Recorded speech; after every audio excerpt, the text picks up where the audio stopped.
Hola chicas, buenas noches, ¿cómo andan? Le doy la bienvenida al video de la unidad 4 de Psicopatología 2. A diferencia de lo que venimos viendo en la unidad 1 y 2 que vimos los momentos freudianos y del video anterior que hablamos de la elaboración lacaniana de la neurosis, en esta instancia vamos a hablar de un contrapunto y vamos a hablar del estigma de los estigmas de las etiquetas, ¿sí? De estos nuevos diagnósticos.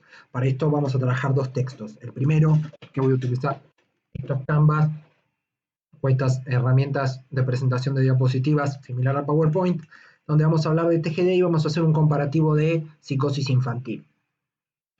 En primera instancia, vamos a ver que es sumamente importante entender que el TGD es un diagnóstico clínico del DSM-4 o actualizado el DSM-5. Son los trastornos generalizados del desarrollo que tienen dificultades diagnósticas y tienen un plan de trabajo y un tratamiento. Uno va a tener en cuenta indicadores diagnósticos para trabajar con el trastorno generalizado del desarrollo y uno va a poder utilizar la clasificación del CIE-10, que es otro manual de diagnóstico y tratamiento que tiene ciertas características. Cuando hablamos del TGD o de trastorno generalizado del desarrollo, vamos a hablar de síndromes conductuales, de ciertas características evolutivas crónicas que tienen los niños o personas que tienen TGD.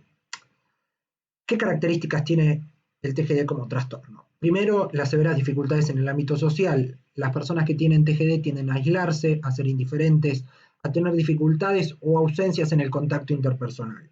Va a haber trastornos del lenguaje muy similares a los que suceden en la psicosis. No va a haber metáforas, justamente va a haber ausencia de metáforas, va a haber neologismos, va a ser incapaz la persona de comprender el lenguaje ajeno, ¿sí? Por esta cuestión de los trastornos del lenguaje, y eso va a generar severas dificultades en el aprendizaje escolar. Y sus intereses van a estar restringidos. ¿Por qué? Porque las conductas van a ser rígidas, repetitivas, la rutina va a estar asentada e incluso, como en el caso de que les interese la integración escolar, y van a tener que trabajar con los niños que tengan TGD, con las rutinas asentadas, con planes de trabajo, con proyecciones, no pueden improvisar, ¿sí? Hay que evitar lo novedoso y la innovación.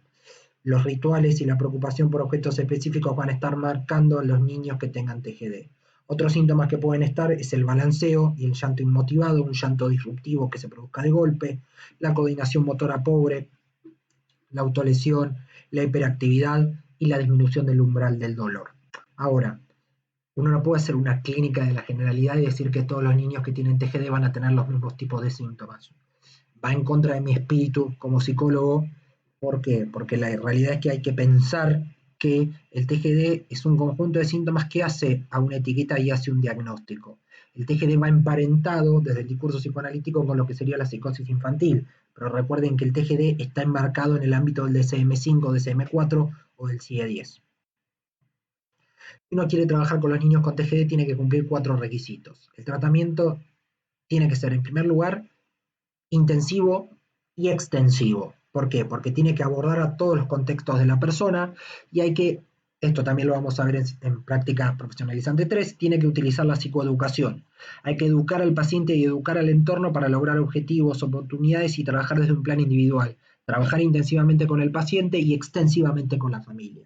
El tratamiento tiene que ser individualizado. No hay un programa terapéutico único e integral para todos los niños que tengan TGD.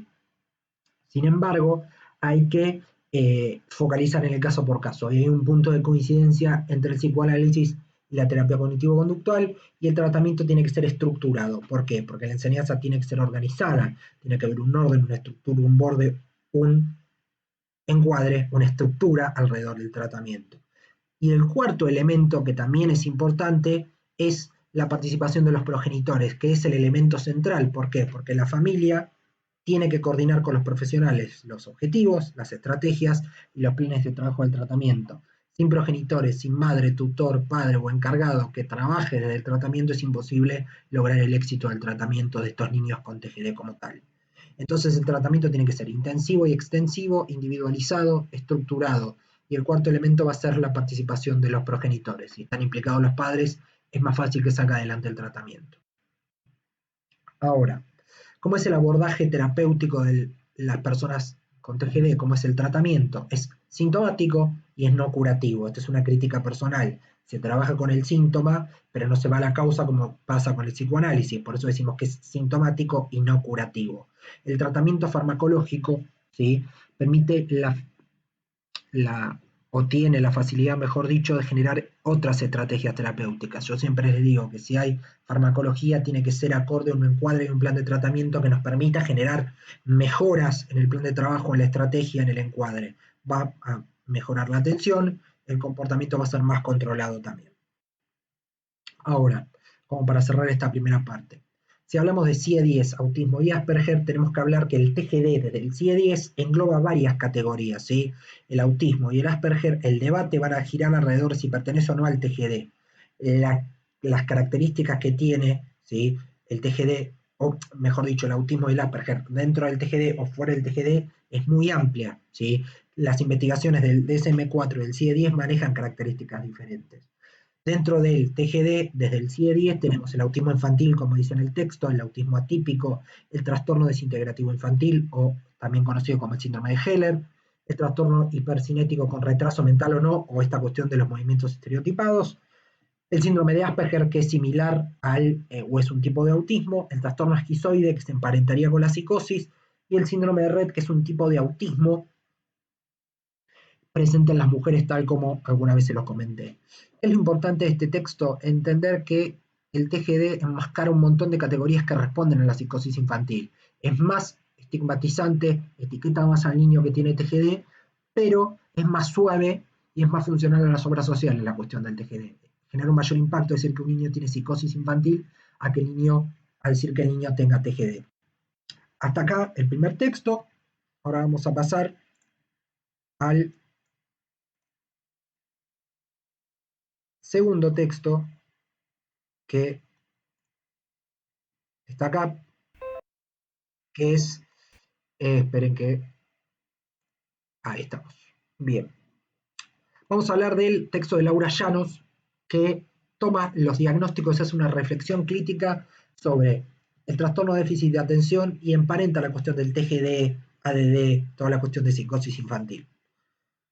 A ver, el diagnóstico tiene que ser una herramienta de reflexión crítica. Estoy absolutamente de acuerdo que tenga que ser una herramienta de reflexión crítica. ¿Por qué? Porque tanto el ADD, ¿sí?, como el TGD, como el TDA, ¿sí?, o todas las categorías, remiten a una cuestión con la medicación. Y en realidad este tipo de estructuras remiten a una psicosis infantil. Si uno hace un contrapunto con TGD, ADD, TDA, todas estas cuestiones que tienen que ver con el DSM como tal, uno tiene que pensar que el abordaje, chicas, tiene que ser siempre desde el caso por caso. Es en función del caso por caso, de los síntomas, de las características, de la subjetividad de ese niño, es que se va a poder trabajar eh, con la psicosis infantil como tal. El psicoanálisis trabaja con las psicosis infantiles, no trabaja con ADD, TGD, TDA, porque eso es parte de la terapia cognitivo-conductual. El foco que trabaja el psicoanálisis, tal como lo están viendo acá, y voy a hacer zoom un poco más, va a ser las dificultades en la estructuración psíquica. Va a trabajar las cuestiones de por qué el psiquismo termina no siendo una neurosis y termina siendo una psicosis infantil, que a la larga, como ya vimos en Psicopato 1, ¿sí?, puede producirse o no un brote psicótico posterior y puede quedar la persona con prepsicosis, ¿sí? La etiqueta siempre esconde determinaciones psíquicas, ¿sí? Lo que esconde la etiqueta es la falla en la estructuración psíquica, no hace evidente que el niño tiene una subjetividad afectada, arrasada por un contexto que no supo ser facilitador de esas necesidades del niño. Hay fallas en la estructuración del psiquismo. El DSM va a ser un catálogo de normas que, en función de los síntomas que tenga el niño, va a generar una rotulación o una etiqueta, pero quiero que entiendan que el diagnóstico y la etiqueta como tal esconde esas fallas en la estructuración psíquica y no hay que tener miedo a poder trabajar con las fallas en la estructuración psíquica para justamente constituir una identidad o constituir un niño en relación a su subjetividad. Ahora, el psiquismo del niño no tiene que tener etiquetas. ¿Por qué? Porque si hablamos de trastorno desintegrativo infantil, hablamos de ADD, TDA, TGD, todo lo que se les ocurra, ¿sí?, es lo que se menciona como diagnóstico, como síntomas, como cuadro, pero lo que no menciona el DSM como manual es lo esperable para cada edad del niño, lo que pasa con la subjetividad del niño. El diagnóstico no está en el repertorio de las manifestaciones del niño, no incluye lo que le pasa al niño desde lo individual, no incluye el sufrimiento infantil, ¿sí? El sufrimiento infantil desde el DSM marca determinada sintomatología, pero escinde, corta, separa el sufrimiento infantil o las causas de esa subjetividad escindida o afectada. El psiquismo del niño nunca se puede pensar en forma aislada, siempre se tiene que pensar en relación a una historia, a un entorno, a un contexto. Y el aprendizaje se va a producir como un acto psíquico en el vínculo con los otros. Siempre nos construimos en relación a un otro que nos da nombre, nos da un simbolismo, nos da una identidad. Por eso tenemos neurosis. ¿Sí? En el caso de que falle el entorno, vamos a tener una psicosis infantil o una psicosis adulta. Estamos resignificando psicopato 1 con esto y le estamos dando una integración a la primera parte de psicopatología. Ahora, un texto que les recomiendo es Gotitas y comprimidos para niños sin historia, que es de Alfredo Jerusalinsky. Hablamos de TDA, hablamos de TGD, de TDI, de ACRG, como hago el chiste en clase siempre. En el fondo lo que enmascara la etiqueta es la decisión o el corrimiento respecto del caso por caso y de la subjetividad del niño. Las psicosis infantiles caen en el rótulo del TGD uniendo, bajo los mismos criterios, a muchas patologías, el autismo, síndrome de Rett, el Asperger, el trastorno desintegrativo infantil. Yo prefiero hablar de psicosis infantil y no de TGD porque mi marco teórico, que es más emparentado al psicoanálisis, se asocia más a eso, pero está bueno desde una mirada más ecléctica poder debatir y hablar de estos temas con absoluta apertura. El TGD sintetiza, simplifica este repertorio de psicosis infantiles. Y siempre el diagnóstico diferencial hay que hacerlo en función de la problemática del niño, hay que ver el caso por caso, ver qué es lo que le pasa a ese niño en relación a su historia, su subjetividad, su familia, su psiquismo. Para esto, y para trabajar la psicosis infantil, vamos a abordar 3 autores. Winnicott y Tustin, que si bien son autores separados, dicen cosas parecidas, por eso los englobé como el primer par. Bion y Pierre Lanier, para eso voy a empezar a explicar ahora. Winnicott y Tustin, después Bion y después Pierre Lanier, y voy a hablar de la conclusión del texto. Recuerden que tienen los videos acá abajo para poder acceder en consecuencia a las cuestiones de los diagnósticos, las etiquetas y demás. Bien, vamos a hablar de Winnicott primero, lo han visto a lo largo de la carrera, lo van a seguir viendo acá. Siempre el foco de Winnicott es el contexto, el ambiente facilitador, y dice que el contexto es sumamente importante para lograr el desarrollo emocional del niño. Si el contexto no facilita las condiciones para que ese psiquismo se desarrolle y no puede satisfacer las necesidades del niño, va a haber desviaciones respecto de lo esperable. Hay que ver el contexto, ¿sí? Y hay niños que tienen una anormalidad física, un déficit físico, y sin embargo su psiquismo está absolutamente bien constituido y la dificultad la tiene en el orgánico y no en lo subjetivo. Acá voy a hacer foco en la problemática subjetiva, ¿por qué?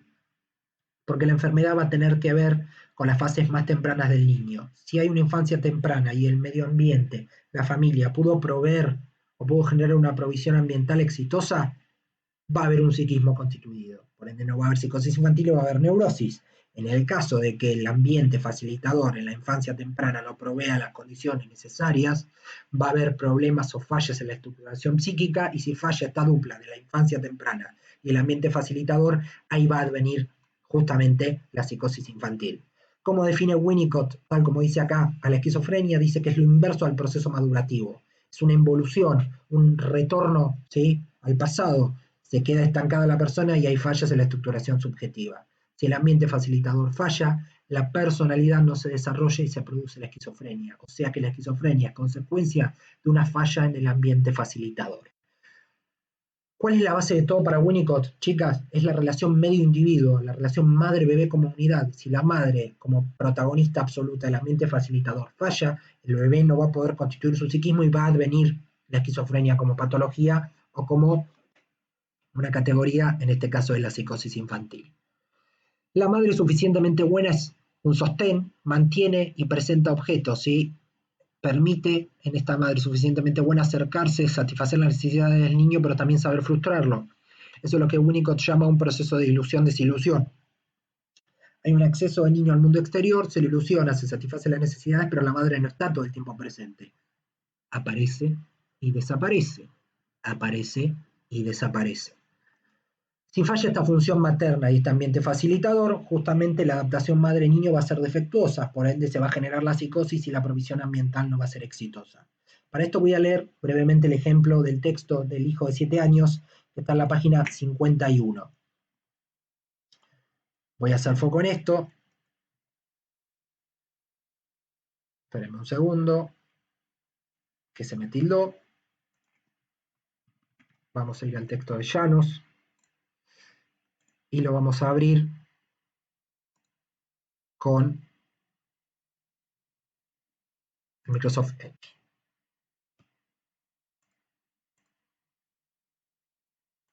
Bien, les decía que el ejemplo era de la página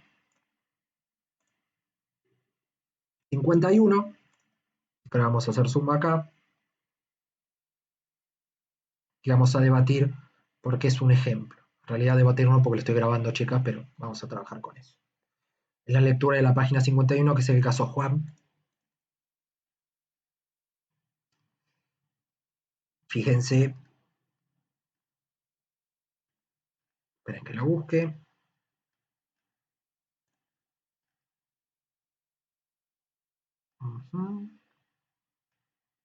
Acá está. Dicen, a Juan no le gusta leer ni escribir. En preescolar también le empezaron a notar que no hacía caso. En primer grado a mi hijo le empezaron a agarrar ataques de nervios, grita, patalea y le pega a los demás. En mi casa yo vivo gritando y mi marido se suma. Hace años que tengo a mi mamá enferma y cuando cae internada yo me ausento de mi casa por semanas. Mi marido trabaja todo el día y no puede estar en casa. El embarazo de Juan fue el que peor pasé, muy mal. Los hermanos mayores eran chicos y yo me la pasaba gritando con él en brazos.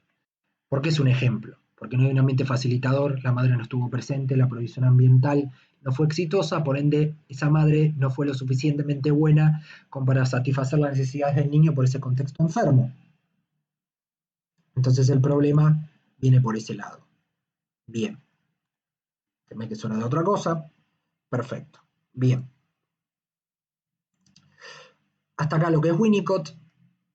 Entonces tomen en cuenta el ejemplo del caso Juan de la página 51.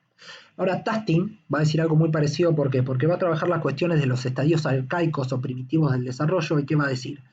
Va a hablar de los factores constitucionales y va a hablar de la carencia y la continuidad de relación madre-niño. Va a haber una dificultad o situaciones en las cuales la madre no puede estar presente. Frances Tasting plantea esto.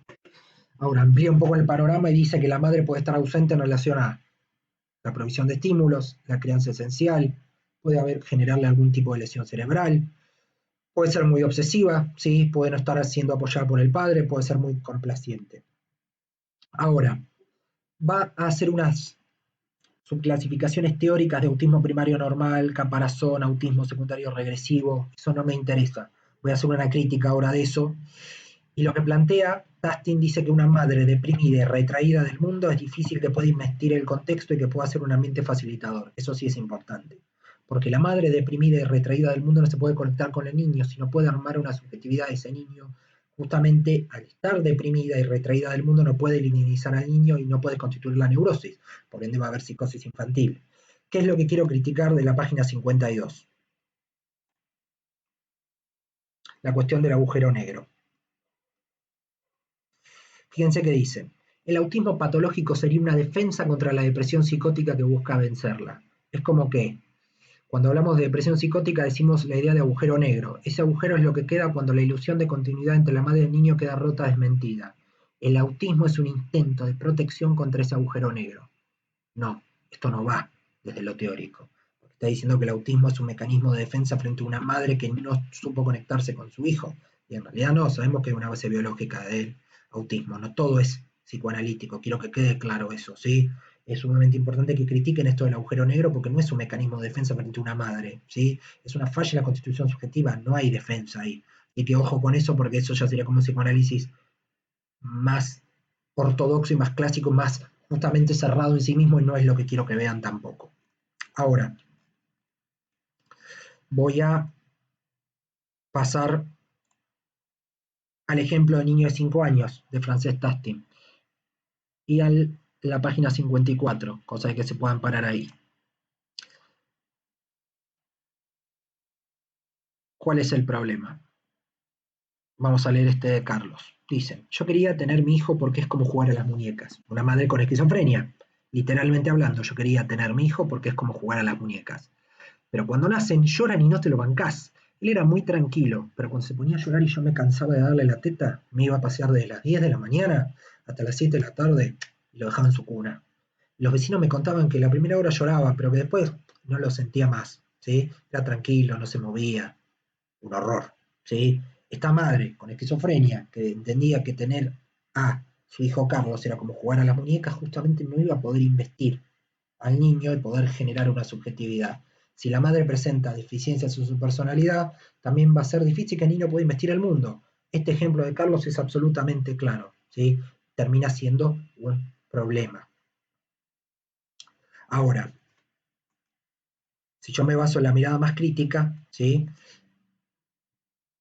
Me tengo que basar en esto, no me tengo que anclar en eh, la cuestión del agujero negro, me tengo que basar en el tema de hacer un análisis crítico respecto de la relación madre-niño, hay que apuntar a ese tipo de escenas. Bien, ahora voy a hablar de Bion, que es el segundo autor, Wilfred Bion. Habla del proceso del pensar. Dice que el niño, para constituir su psiquismo, requiere del trabajo del pensar. Los pacientes que tienen psicosis infantil tienen trastornos del pensamiento. Hay que registrar los pensamientos y hay que entender que si el niño en la psicosis infantil tiene una falla en el pensar, según este autor, va a tener una falla respecto de la función de la madre. El niño no va a ser alguien diferenciado de la madre. ¿Qué es lo importante, según Bion? Es la capacidad de reverie, de ensueño. La madre tiene que poder tolerar que el niño no duerma, que tenga necesidades, pero a la vez tiene que tener la capacidad de poder lograr que el niño descanse, ¿sí? Entonces, ¿qué va a ser lo importante? Entender el concepto de función alfa también. Que la madre desarrolle, detecte las impresiones, que capte los sentidos para poder focalizar y entender que la experiencia emocional del niño, desde la función alfa, tiene que ser detectada por la madre. Y el psiquismo, para constituirse desde Bion, debe hacer algo con los datos objetivos de la realidad. Si hablamos que una persona tiene esquizofrenia, justamente tiene un trastorno en el pensar, no va a poder procesar bien la información. Si no tiene su psiquismo constituido, no va a poder hacer nada con esos datos objetivos de la realidad. Con esto, ¿qué quiero decir? Que el niño se va a encontrar con el mundo de lo sensible, va a requerir que la madre ejerza esta función alfa para que el niño pueda procesar la información, pueda constituir su psiquismo y pueda dosificar ese procesamiento de información. Y es a través de la madre que puede procesar la información y ese encuentro con lo sensible no sea un tormento de estímulos y pueda soportar la realidad. Ahora, si falla la reverie o esta función de ensueño, la realidad no se puede tolerar, va a haber estallidos, va a haber cólera, va a haber situaciones complicadas. Por ende, hay que ver desde Bion la relación de la madre con la función alfa, la función de reverie con el trabajo del pensar. Y hay que entender que el niño tiene que encontrar situaciones de descarga para poder constituir su psiquismo y tener una relación directa con la realidad y una separación respecto de la madre. Ahora bien, tercera autora, Pierre Lanier, escuela francesa por ahí un poco más lacaniana, un poco más dura, plantea algo parecido a lo que dice Bion respecto al pensar. ¿Por qué? Porque define el pensar como la condición de la existencia del yo. Hay un yo, hay neurosis, hay una constitución subjetiva en tanto y en cuanto el niño piense. O sea que eso es un punto en común con Bion. Ahora agrega la cuestión del aparato psíquico y dice esta cuestión de que el aparato psíquico es importante, como ya lo saben, para procesar energía libidinal, para procesar energía. ¿Sí? Hay ingreso de estímulos, procesamiento y egreso, hay una respuesta, hay un procesamiento de energía libidinal. Hay que diferenciar los estímulos del interior del exterior. El yo entra en juego, ¿por qué? Aunque me quede, ahí está. Está cargando el otro video.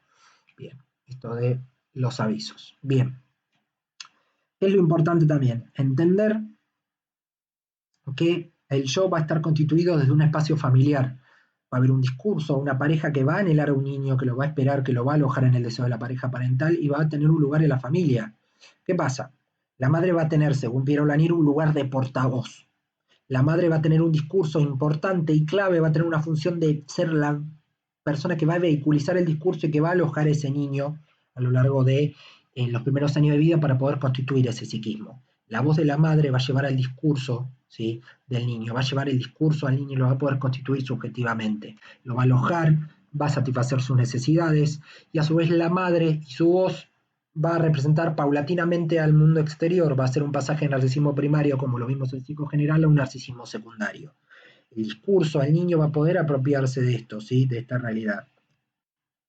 Ahora, este discurso o este enunciado, ¿sí?, le va a dar sentido al niño, le va a dar estructuración y va a tener algo del orden de lo violento. La entrada al mundo es violenta, el ingreso al lenguaje es violento.